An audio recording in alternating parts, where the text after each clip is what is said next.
मैले चाहिँ जानकारी पाएअनुसार यहाँ पौराणिक कथामा अथवा भनौँ होइन रामायणमा चर्चा गरिएको अनुसार भगवान श्रीरामले चाहिँ स्वयंवरमा चाहिँ जुन धनुष तोड्नु भएको थियो, परशुरामले राखेको अथवा सीता माताले त्यो रेखदेख गर्ने धनुष जुन तोड्नु भएको थियो, त्यसको 3टा टुक्रामध्ये बिचको एउटा टुक्रा यहाँ खसेको रहेछ। हामीले अघि दर्शन गरिसकेछौँ र त्यहाँ बिचमा चाहिँ एउटा पानी आउने एउटा स्रोत छ। त्यो पानीको स्रोत कहिले पनि सुक्दैन भन्ने मिथ रहेको छ यहाँ।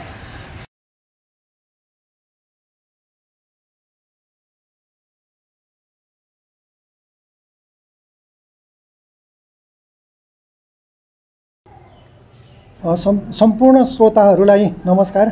आज म ऐतिहासिक धार्मिक पर्यटकीय स्थल जनकपुर धाम आइपुगेको छु। पौराणिक कथनअनुसार भगवान श्रीरामले चाहिँ स्वयंवरमा धनुष तोड्नु भएको थियो भन्ने कथनअनुसार धनुष तोडिँदा 3 टुक्रा भएको रहेछ। त्यसमध्ये एक टुक्रा चाहिँ यस धनुषा धाममा खसेको भन्ने कथन रहेछ। त्यो पनि देखाउने छु। साथै यहाँभित्र के पौराणिक चिजहरू सबै देखाउने छु, हेर्नुहोला।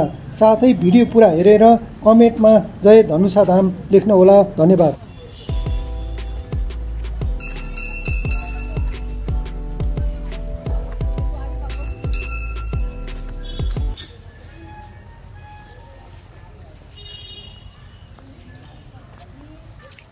म चाहिँ अहिले धनुषा धामको मन्दिरतर्फ लाँदैछु। हेर्नुहोला, धनुषा धामको मन्दिर चाहिँ यस्तो छ। हेर्नुहोला है त।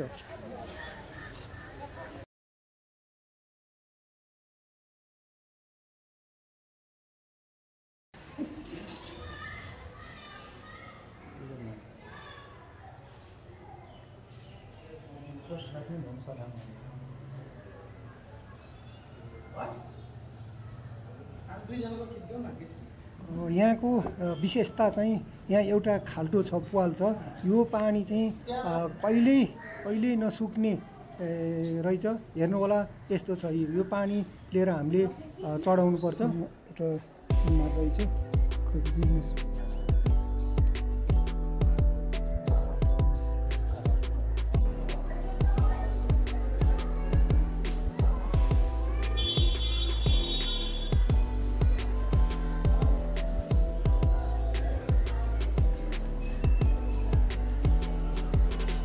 धनुषा धाम चाहिँ यस्तो छ।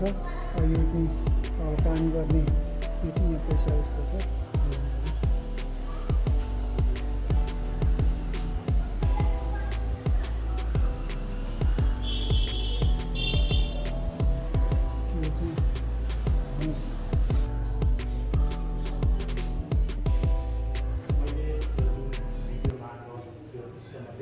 आदरणीय दर्शक श्रोता, यहाँहरूलाई चाहिँ यस सुनकोशी इन्टरटेनमेन्ट युट्युब च्यानलमा हार्दिक स्वागत गर्दछु। आज म जनकपुरको धनुषा धाम आइपुगेको छु। यहाँ मैले एकजना बुद्धिजीवी सरलाई चाहिँ भेटेको छु। यस धनुषा धाममा भएका ऐतिहासिक, धार्मिक, सांस्कृतिक, पौराणिक कुराहरूको बारेमा मैले उहाँसँग चाहिँ यस धनुषा धामको बारेमा छोटो जानकारी लिने जमर्को गरेको छु। सर्वप्रथम हजुरलाई यस सुनकोशी इन्टरटेनमेन्ट युट्युब च्यानलमा चाहिँ हार्दिक स्वागत गर्दछु। अब म ढिला नगरिकन यस कार्यक्रमलाई चाहिँ अगाडि बढाउनुभन्दा पहिला हजुरको परिचयबाट चाहिँ सुरु गर्दछु।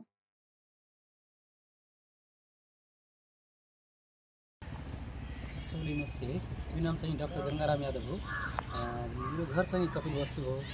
म यहाँ चाहिँ एमडी गरिरहेको छु मधेस स्वास्थ्य विज्ञान प्रतिष्ठान जनकपुर प्रादेशिक अस्पतालमा।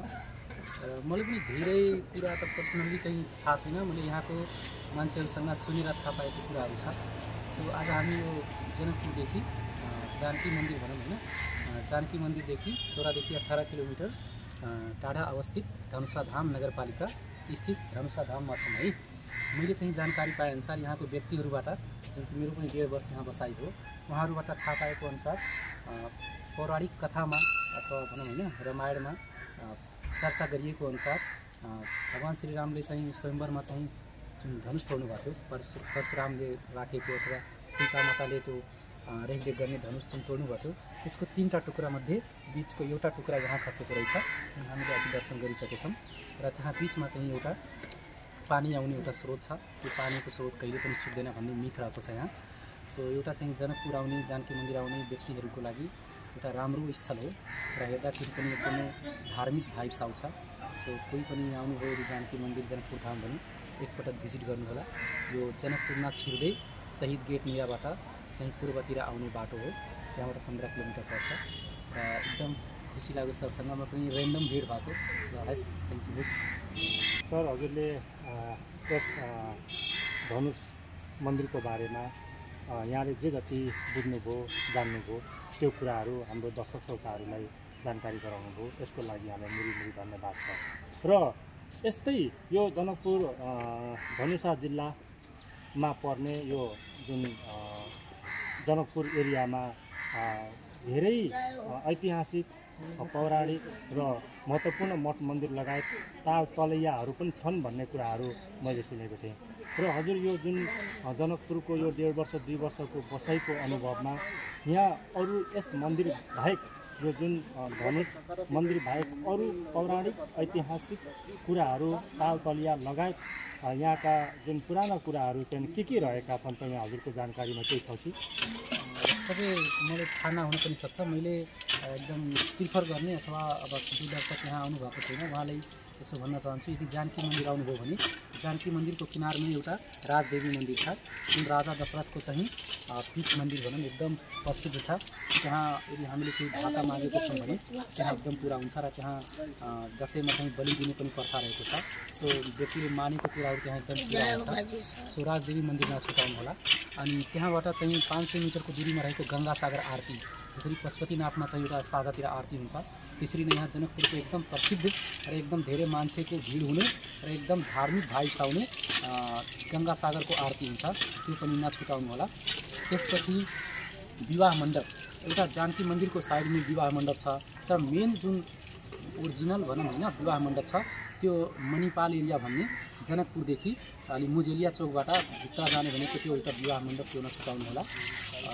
त्यसपछि हेर्नुभयो भने एउटा यतातिर जब आइन्छ धनुषा धाम अनि बिचमा चाहिँ एउटा परशुराम तलाउ पर्छ जहाँ एउटा पोखरी छ, यसले हामीले परशुराम तलाउको नाममा चिन्छौँ। त्यो भित्र चाहिँ शेषनागको एउटा मूर्ति छ जहाँ गएर एकदमै त्यो रमणीय ठाउँ छ र एकदम धार्मिक ठाउँ हो। त्यसपछि यो धनुषा धाम मैले जानकारी भएको चाहिँ यति हो जुन म अरूलाई दर्शकलाई चाहिँ प्रिफर गर्न सक्छु।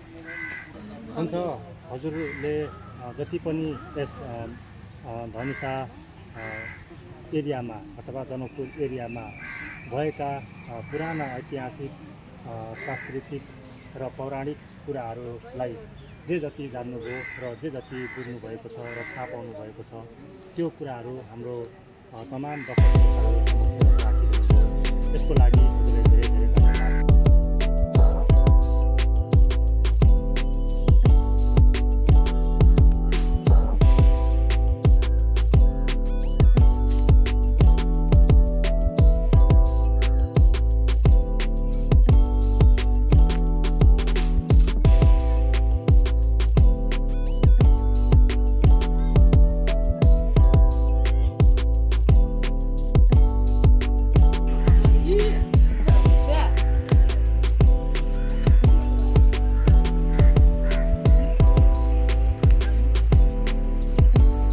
यस जनकपुर धाम